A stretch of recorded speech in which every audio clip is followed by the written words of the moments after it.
नमस्कार। या ठिकाणी शेरशाळ आणि गणेशवाडी रोडवर या ठिकाणी आम्ही उभा आहे। आपण जर पाठीमागे बघितला तर हा तंबू या ठिकाणी ठोकलेला आहे। स्वाभिमानी शेतकरी संघटनेच्या मार्फत जे काय आंदोलन पुकारलं जाणार आहे त्याची पूर्वतयारी म्हटलं तर काय हरकत नाही।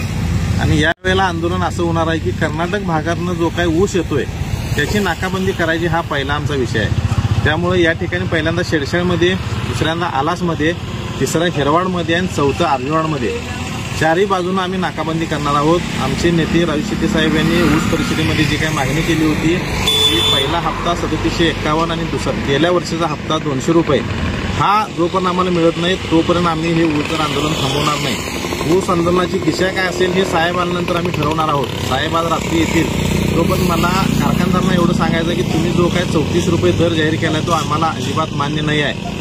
शेतकऱ्यांना मला विनंती करायची की भावांनो, जसं तुम्ही यापूर्वी आम्हाला साथ दिल्या त्याच पद्धतीनं साथ द्या।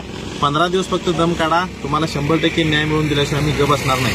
आणि बाकी जे बगलबच्चे कारखानदारांची जे काही तोडी घेण्याचा प्रयत्न करतात त्यांना मला एवढं सांगायचं आहे की गांधीगिरी पद्धतीने मी आंदोलन करून बघितलंय, गुलाबाचे फूल दिल्यात, हात जोडून तुम्हाला सांगितलंय, पाया पडून सांगितलंय, पण तुम्हाला आता सांगतो इथून पुढे जर आगाऊपणा करून काय आंदोलन मोडून काढण्याचा प्रयत्न कराल तर येणाऱ्या नुकसानीस आम्ही जबाबदार राहणार नाही। आणि आमचा असा निर्धार आहे की कुठल्याही पद्धतीनं कारखानदारांना एक उसाचं कांड सुद्धा या भागातून नेऊन द्यायचं नाही।